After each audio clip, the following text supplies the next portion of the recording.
நான் டைவர்ஸ் பண்ணியிருக்க கூடாதோன்னு இப்போ நினைக்கிறேன் அப்படின்னு சொல்லுங்க. காரணம் அதுக்கப்புறம் நம்ம சந்திக்கக்கூடிய சம்பவங்கள். அப்படி எண்ணம் வேற யாருக்கு இருக்கு? அத வேற ஞாபகப்படுத்திட்டீங்க. நெஞ்சமெல்லாம் பொண்ணா இருக்கு தம்பி. மறக்க முடியல. நான் நினைச்சேன் சார். ஏன்?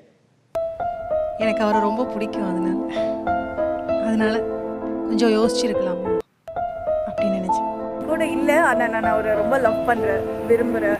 லைக் இன்னமும் அவர் நினைப்பில் தான் வாழ்ந்துட்டு இருக்கேன் நான். அவர் டைவர்ஸும் பண்ணிட்டீங்க. அப்புறம் ஏன் இன்னமும் அவர் எனக்கு பிடிக்கும் அப்படின்னு சொல்றீங்க? பிடிக்கும் சார். அவளுக்கு என்ன பிடிக்கலன்னா என்னடா, எனக்கு அவளை ரொம்ப பிடிக்கும். நான் பார்த்ததே இல்லை. இப்போ திடீர்னு அவரை நேரில் பார்க்குறீங்கன்னு வச்சுக்கோங்களேன், என்ன பேசுவீங்க?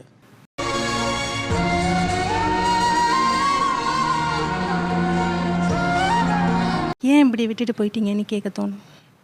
எதாவதுனாலும் நம்ம 2 பேரும் பேசியிருக்கலாம்ல. தேர்ட் பர்சன்லாம் வந்து பேசி இந்த மாதிரி ஆயிடுச்சுல்ல.